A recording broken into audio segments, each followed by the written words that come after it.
안녕하세요. 서예 강사 박영숙입니다. 예, 서예라는 것은 어떻게 보면은 예술이죠. 이게 서예는 예술이라고 합니다. 서예를 하고자 하시는 분들은 뭔가 내가 좀 더 이렇게 업그레이드 된 그런 생활을 하고 싶어 하시고, 또 어떤 분들은 또 굉장히 어려운 것이다 이렇게 생각을 하시거든요. 근데 제가 가르치는 거는 여러분들에게 되게 쉽고 또 흥미롭게 이렇게 하고자 노력하고 있기 때문에 조금만 더 한 6개월 정도 이렇게 공부하시면은 많이 이렇게 향상되리라 여깁니다. 그래서 서예는 보면은 여러 가지 체가 있죠. 한글에는 공서체가 있고 또 흘림체가 있고 또 판본체가 있고 서간체가 있고 이렇게 체가 4가지 종류로 크게 나눠져 있고요. 한문에는 또 해서체라고 반듯반듯하게 쓰는 그런 체가 있고 또 흘림체가 있어요. 행서라고 그러죠. 그리고 또 전서체, 이렇게 둥글둥글하게 그림처럼 그리는 그런 전서체가 있어요. 그래서 제가 가장 이제 계획하고 있는 거는 올 상반기에는 한글로 판본체로 시작을 해서 2학기 때는 전서체 한자로 이렇게 또 여러분들을 가르쳐 드리고 계획하고 있습니다. 그래서 일단은 서예 도구에 대해서 말씀을 드리겠습니다. 서예를 쓰려면 이런 벼루가 필요하죠. 벼루. 먹물을 넣어서 이렇게 쓸 수 있는 벼루이고, 이거는 먹물인데 요즘은 이렇게 잘 나와 있어요. 이렇게 먹으로, 여기 먹인데 먹으로 이렇게 갈아서 이렇게 하는데 조금은 이제 이렇게 잘 나와 있기 때문에 이걸 부어서 사용을 합니다. 그리고 이제 가장 중요한 거는 붓이죠. 붓, 그죠? 붓이 이렇게 있고, 이제 이거 화선지가 이렇게 준비되어 있어요. 여기다가 우리가 이제 글씨를 쓰는 거죠. 화선지라고 합니다. 그리고 이건 서진이라고 글씨를 쓸 때 이렇게 화선지에다 이렇게 누르고서 이렇게 쓰는 거예요. 그래서 이 용구에 대해서 잠깐 말씀을 드리는데, 이 붓은 잡는 방법이 있어요. 어떻게 잡는가 하면은 이 붓을 잡을 때 이렇게 잡는 게 있어요. 이렇게 직지하고 엄지하고 이렇게 잡고 이렇게 쓰는 거, 이걸 당구라고 그러죠. 당구법. 그리고 또 손가락 2개를 엄지하고 장지랑 이렇게 해가지고 이렇게 약지하고 새끼손가락 이렇게 밀어서서 이렇게 쓰는 방법이 있어요. 이거는 쌍구법이라고 합니다. 쌍구법으로 하는 게 조금 더 힘이 더 생길 수가 있어요. 그래서 이걸로 많이 하거든요. 잡는 것도 이렇게 잡을 수도 있는데, 잡는 거는 이건 이제 행서 막 이렇게 흘려 쓰는 거 할 때 이렇게 잡고 쓰시고, 또 섬세하고 정확하게 쓰고 싶다 하면은 바짝 잡고 이렇게 쓰셔요. 근데 우리는 중간을 잡고 허를 잡고 이렇게 하는 걸로 하겠습니다. 여러분들도 한번 이렇게 잡아보세요. 저를 따라서. 네.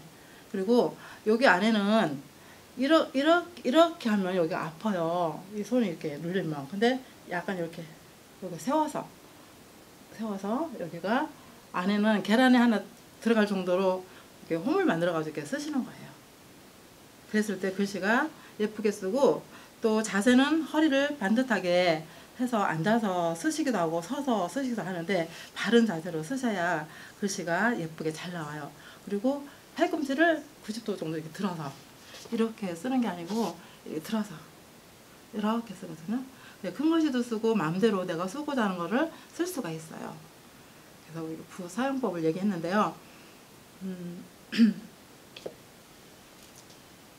이제 자꾸 이렇게 말이 많으면 여러분들 지루하시죠? 그래서 바로 실전에 들어갈게요. 그래서 성긋기를 하겠습니다.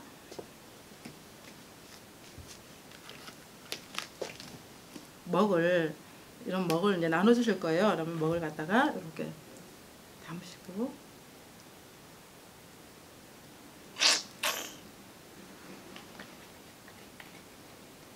먹을 많이 부어주세요. 그런 다음에 이 먹에다가 이것이 이렇게 닿을 수 있도록 충분히 먹을 묻혀 주셔야 돼요. 이렇게. 이게 털로 만든 거잖아요. 털이 10,000개 이상 들어갔다고 그래요. 그래서 만호라고 하는데, 충분히 먹물을 먹도록 이렇게 잠시 이렇게 하겠습니다.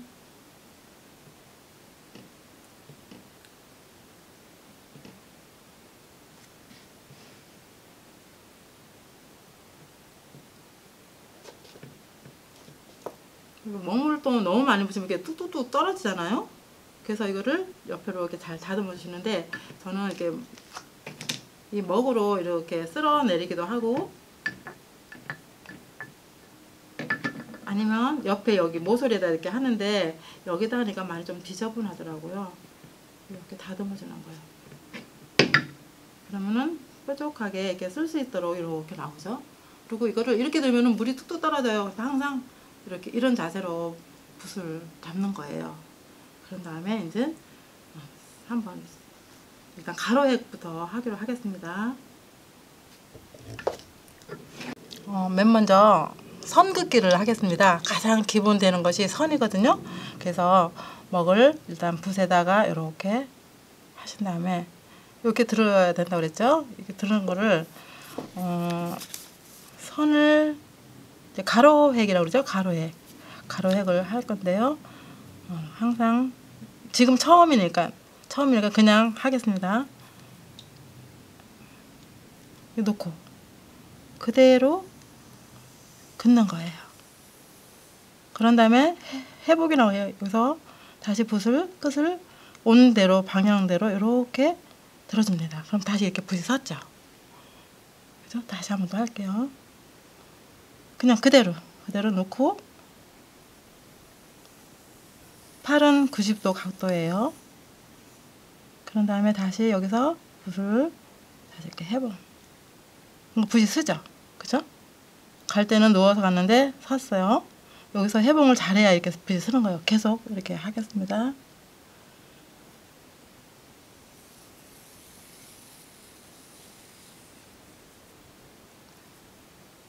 붓끝을 다시 들어서 이렇게, 어떻게 보이시죠?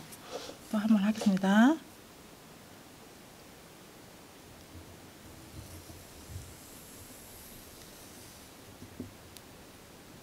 그래서 다시 이렇게 세워서 드러내요. 그럼 붓이 쓰죠. 그래서 계속 먹물이 떨어질 때까지 쓰는 거예요. 한 번 더 하겠습니다. 팔꿈치를 들고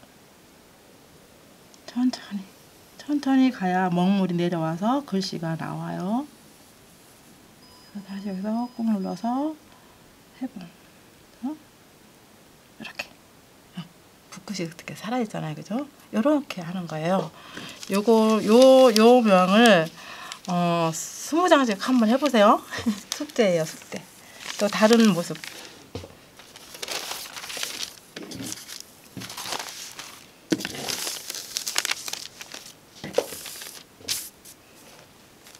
같은 가로획인데 이거는 여깁이 있어요. 이거 지금 우리가 그냥 그대로 붓 놓은 상태로 한 거잖아요.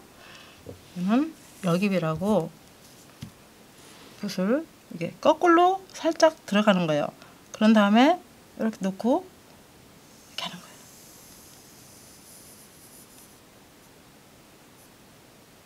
그래서 이렇게 두고 섰죠.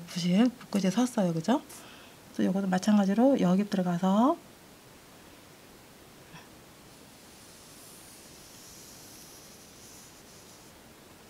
이렇게 해서 더 세워주고, 또 여기 들어가서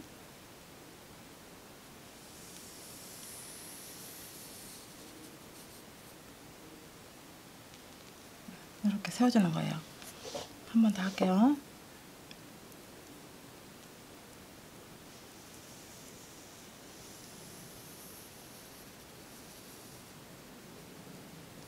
마무리할 때는 항상 여기비로, 이 여기비라고 그래야겠죠? 수필. 거둘 숫자 써서 수필이라고 그래요. 여기서는 여기비고 여기서는 수필. 그죠?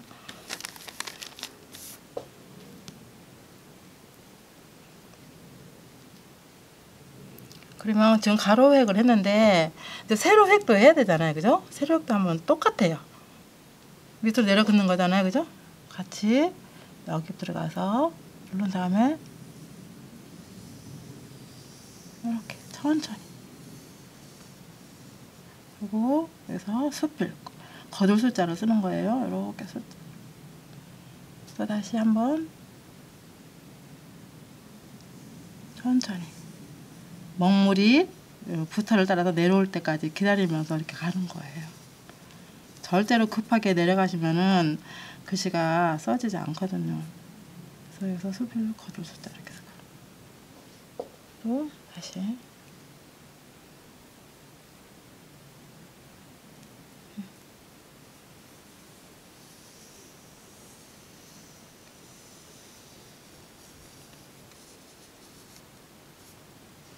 이렇게 한 번 더 천천히. 이걸 할 때 호흡을 가다듬 가면 건강에도 좋고, 또 우리가 이렇게 팔을 이렇게 움직이잖아. 이거는 손목으로 쓰는 게 아니라 팔로 쓰는 거예요. 그래서 팔의 근육도 움직여서 근육도 좋아지고, 이렇게 해서 굉장히 건강에도 도움이 되는 그런 겁니다. 서예는 이렇게 했고요. 이렇게 이제 가로획과 세로를 교차해서 이렇게 했는데요. 어떠한 그림 같지 않아요? 이렇게 선만 그어놔도 멋있죠. 서예의 묘미예요, 이게. 그리고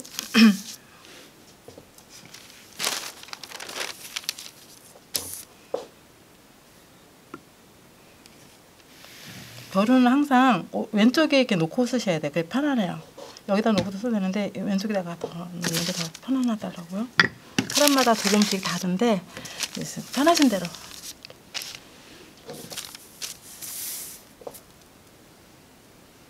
그래서 마음껏 붓하고 먹이 우리 복지관에서 너무나 잘해주시잖아요. 종이도 이렇게 비싼 종이 사주시고 아주 그냥 최상으로 진짜 잘해주시어요. 제가 봐도. 그래서 마음껏 쓰셔요. 마음껏 쓰셔서 정말 이렇게 좋은 배워가지고 나중에 좋은 작품 내셔가지고 간사님께도 선물하시고, 우리 또 이게 선생님께 박영환 선생님도 이렇게 선물해 주시면 얼마나 좋아하겠어요, 그죠? 또 한번 하겠습니다. 이제는 이제 조금 크기를 달리해서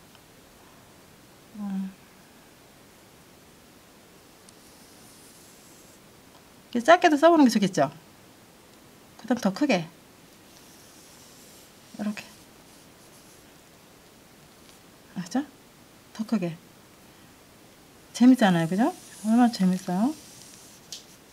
이렇게 더 크게.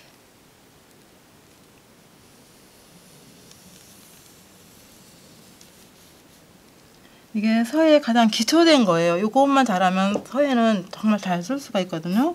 그래서 이것만도 한 달 내내 공부하셔야 돼요.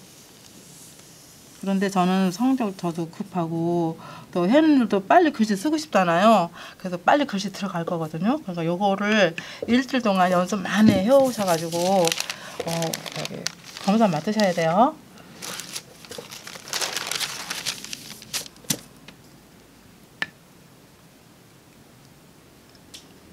또 옆으로도 해볼 수 있겠죠? 서진들고 옆으로도 하는데 또 한 가지 제가 다른 방법 알려줄게요. 지금 쭉쭉 갔는데요. 이게 힘이 없어요. 사실 이 글씨는. 근데 좀 힘있게 하려면 어떻게 하려고 하면은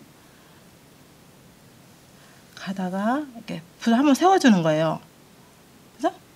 가다가 또 세워주고, 그죠? 보이시죠? 또 가다가 또 세워서 마무리. 더 튼튼해 보이죠? 이렇게 쭉 간 면보다 뭔가 이렇게 있는 것 같아서 더 튼튼한 글씨 쓸 때는 이렇게 쓰는 거예요. 한 번 더 해드릴게요. 여기 펴서, 그죠? 놓고 가다가 너무 퍼졌다 그러면 한번 세워서, 그죠? 세워서 다시 놓고 또 세워서 또 다시 놓고 마디마디가 생겨요. 이렇게 하면 세워서 다시 놓고 이렇게 엄청 튼튼해 보이죠? 이렇게 한 번 더 놓고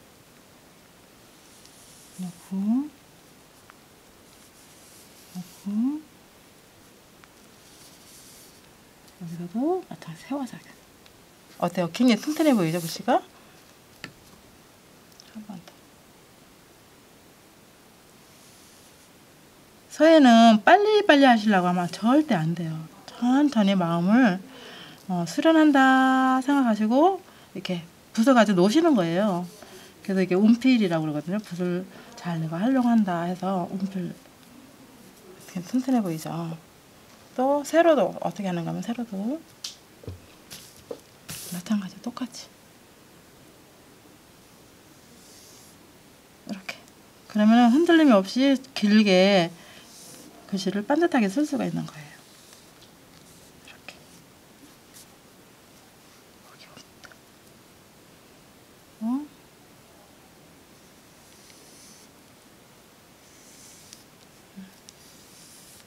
훨씬 튼튼한 글씨가 되는 거예요. 그러니까 두 가지 방법이 있어요. 그죠?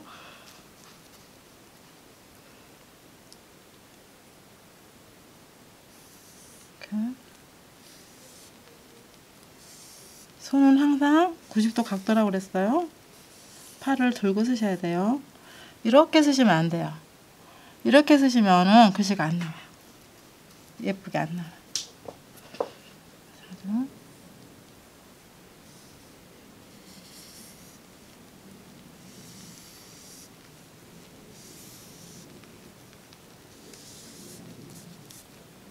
이렇게 비교를 하면 요거랑 비교가 되죠. 요거랑 수시로 잘 보세요. 요거랑 지금 막 쓴 거랑 어때요? 튼튼해 보이죠? 네.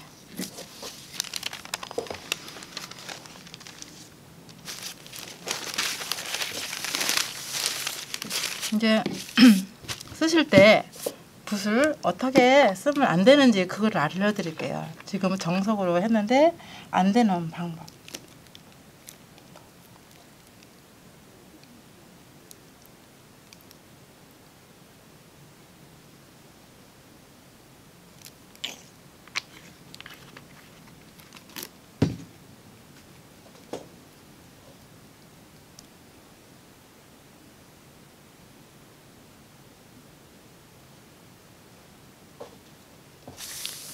우리가 맨 처음에 배울 때 여기 들어가서 그대로 넣고 그대로 이렇게 왔어요. 그죠?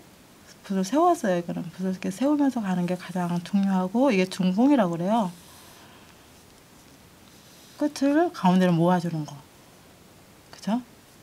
근데 이거를 측필이라고 이렇게도 쓸 수 있죠. 이렇게 쓰면 안 되는 거예요. 그죠? 이렇게 쓰면 안 되고 항상 이것도 굵게 쓰려면은 이렇게 굵게 쓰고 싶다 하면은 여기 들어가서 붓을 분봉으로 만든 다음에 이렇게 끌고 가는 거예요. 이렇게. 이런 식으로. 그죠? 이렇게. 그래서 서예 선생님들이 공모전에 가면 글씨를 측필로 썼는지 평면으로 썼는지 다 아세요. 붓이 간 걸 보면은. 그래서 심사를 하시더라고요.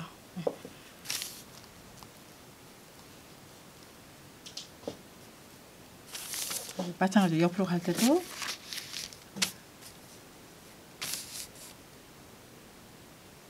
이렇게도 쓰잖아요. 이렇게 쓰면 안 된다는 거죠. 이렇게.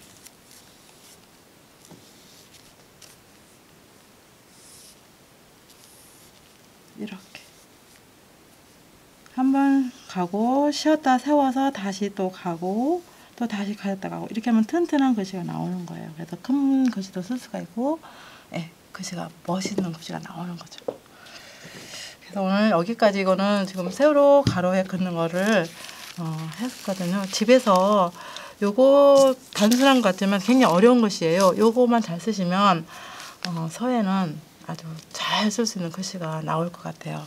그래서 집에서 여러분들 이거 뭐 20장씩 연습하실 수 있으시죠?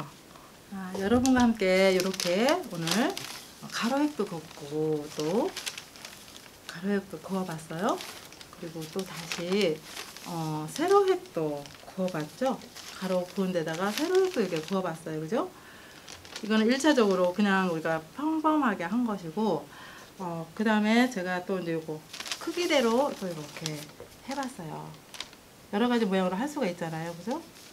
세로 긋고 가로 긋고 그래서 이렇게 해봤는데 이렇게 그었을 때와 그죠? 이렇게 그었을 때하고 또 용어 모양 그었을 때 어때 느낌이? 이건 뭔가 조금 약해 보이잖아요, 그죠? 그런데 이거는 가다 쓰고 한 건데 굉장히 튼튼해 보이잖아요, 그죠? 그럼 붓도 세우고 먹물도 제대로 내려오고. 그래서 요렇게 쓰시는 거를 많이 연습을 하세요. 그래서 오늘 배운 거는 가로획 긋기와 세로획 긋기인데 우리 문방사호에 대해서도 제가 말씀을 해드렸어요, 그죠? 벼루가 분명히 있어야 되고 붓이 있어야 되고 종이가 있어야 되고 화선이요. 그리고 서진 이것도 있어야 되겠죠. 이거 오늘 용구에 대해서 얘기했고요. 서의 종류에 대해서 말씀을 드렸어요. 서에는 한자에는 해서, 행서, 초서 이렇게 있고 전서체가 또 있어요. 4가지 체가 있고 원체가 6체가 다 있는데 그거 다 말씀을 드리면 복잡할 것 같아서 대표적인 거 4가지만 제가 말씀드렸고 또 한글에도 체가 궁서체라고 정자체가 있고 또 흘림체가 있고 그리고 판본체가 있어요. 그리고 이제 진흘림이라고 이렇게 또 반전 흘려서 하는 게 있는데 그거는 이제 1학기, 2학기 나누어서 또 공부하도록 하겠습니다. 오늘 이렇게 수업을 해봤는데 어떠셨어요? 저도 처음 이렇게 온라인으로 하니까 뭔가 조금 더 조금 긴장도 되고 어떻게 더 잘 전달을 해야 될지 몰라서 조금 당황했는데 우리 저기 이렇게 좋은 종이랑 이거 많이 공급해 주셨잖아요. 이게 굉장히 좋은 종이거든요. 화산지가 엄청 비싼 화산지인데 이것도 주시고 먹물 주고 해주시고 이런 도구 다 해주시잖아요. 여러분들은 시간만 내서 이거 하시면 돼요. 그리고 막 코로나 때문에 막 이렇게 나다니지 못하는데 이거 잡고 있으면 얼마나 좋겠어요, 그죠? 그래서 집에서 그냥 심심할 때 한번 붓하고 놀자 이런 마음으로 한번 해보시면 좋겠어요. 그래서 좀 더 아름다운 글씨, 아름다운 거를 갖다 우리 여백을 채우는 마음으로 이렇게 해주시면 참 좋겠고, 다음 주에는 이 도형을 가지고 공부를 할 거예요. 도형 그리는 것도 법이 있어요. 그냥 막 그리는 게 아니라 붓을 세워가면서 중봉을 만들어가면서 이렇게 하는 거거든요. 그래서 다음에는 이걸로 공부를 하기로 약속을 드리고요. 지금 이 자리 이렇게 마련해 주신 부지간에 간사님하고 또 우리 박경환 우리 또 오늘 이렇게 촬영을 해주시는데요. 너무 감사드려요. 네, 고맙고요. 회원 여러분들 다음 주에 아주 밝은 모습으로 또 만나 뵙기를 기대하겠습니다. 네, 감사합니다.